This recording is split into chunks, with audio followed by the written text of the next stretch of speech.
जय हिंद दोस्तों, आप देख रहे हैं टीचर्स स्टूडेंट हेल्पर। दोस्तों, शिक्षक और विद्यार्थियों की सहायता के लिए यह यूट्यूब चैनल बनाया गया है।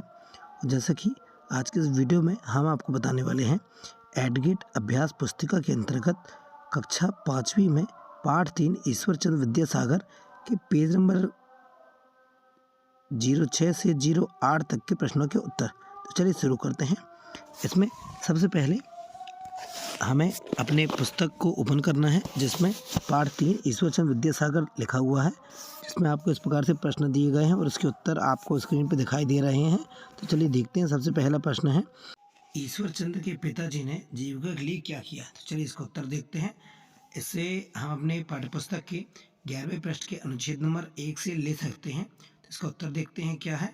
ईश्वर चंद्र के पिताजी ने जीविका के लिए माहवार की नौकरी करते रहे। फिर आता प्रश्न क्रमांक दूसरा, प्रशंसा शब्द का विलोम शब्द लिखिए। तो प्रशंसा शब्द का जो विलोम शब्द है वह है निंदा, है ना। फिर आता प्रश्न क्रमांक 3, हमें आत्म सुख कब मिलता है। तो इसका उत्तर आपको मिल जाएगा पृष्ठ क्रमांक 11 अनुच्छेद क्रमांक 6। अनुच्छेद का मतलब यहाँ पे पैराग्राफ से है। तो इसका उत्तर हो जाएगा, निस्वार्थ भाव से परोपकार और सेवा करने से ही हमें आत्मसुख मिलता है।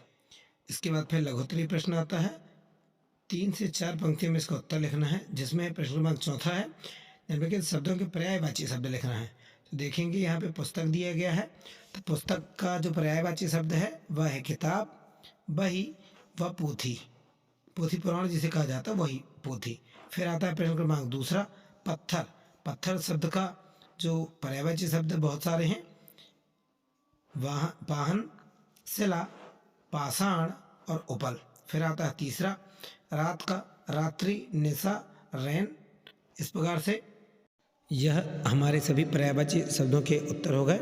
इसके बाद फिर अगला आता है जो प्रश्न क्रमांक है 5, और इसका प्रश्न है, आप अंग्रेजी भाषा सीखने के लिए क्या करेंगे। तो इसका उत्तर बच्चे स्वयं अपनी भाषा में लिखेंगे। जैसा कि हमने उदाहरण दिया है, आप इसी प्रकार से अपने उत्तर लिख सकते हैं। हम अंग्रेजी भाषा सीखने के लिए अंग्रेजी की वर्णमाला को समझेंगे एवं पुस्तकों की मदद से व्याकरण को शिक्षक की सहायता से समझेंगे। फिर आता प्रश्न क्रमांक 6, पढ़ाई पूरी होने के बाद जो समय बचता था उसमें ईश्वर चंद्र विद्यासागर क्या करते थे। तो इसका उत्तर आपको पृष्ठ क्रमांक 12 में मिल जाएगा, अनुच्छेद क्रमांक 6। तो इसका उत्तर हो जाएगा, पढ़ाई पूरी होने के बाद जो समय बचता था उसमें वे कमज़ोर बच्चों को पढ़ाते थे। इस प्रकार से पृष्ठ क्रमांक 12 में आपको इसका उत्तर मिल जाएगा। फिर आता है दीर्घोत्तरीय प्रश्न, जिसे हमें प्रश्न क्रमांक 7 में देखना है, योग्य बनने के लिए आपको किस प्रकार के अवसर चाहिए। तो योग्य बनने के लिए हमें निम्नलिखित प्रकार के अवसर चाहिए, जिसमें उत्तर देखेंगे हम। योग्य बनने के लिए हमें अपने रोज के जीवन में अनुशासन का पालन करना चाहिए, बड़े बुजुर्गों से उनका अनुभव लेना चाहिए, अपने कर्तव्यों का पालन ईमानदारी व सहजता से स्वीकार करना चाहिए। तो इस प्रकार से हमारा जो 7वां प्रश्न है वह भी कंप्लीट होता है। इस प्रकार से इसके बाद फिर हमारा आता है मूल्यांकन दूसरा, अति लघुत्तरीय प्रश्न। अब इसमें हम प्रश्न पहला देखते हैं, गति शब्द में अक्षरानुसार उपसर्ग लगाकर नया शब्द बनाइए। जैसा कि हमें पता है, हम किसी भी शब्द में यदि हम कोई भी पहले एक शब्द लगा देते हैं तो वह उसका उपसर्ग कहला जाता है। तो चलिए देखते हैं। जैसे कि गति शब्द है, उसमें हमने प्र उपसर्ग लगा दिया, तो इसका उत्तर हो गया प्रगति। उसके पश्चात यहाँ पर आता है लघुत्तरीय प्रश्न, जिसमें प्रश्न क्रमांक 2 दिया गया है। इसमें प्रश्न क्रमांक 2 हम पढ़ते हैं, आपको पढ़ने लिखने के लिए क्या क्या चाहिए। तो इसमें बच्चे अपनी भाषा में इसे लिखेंगे। जैसे कि हमने उदाहरण दिया है, हमें पढ़ने लिखने के लिए मार्गदर्शक शिक्षक, पाठ पुस्तक तथा उचित वातावरण की आवश्यकता होती है। इस प्रकार से इसका उत्तर आप लिख लेंगे।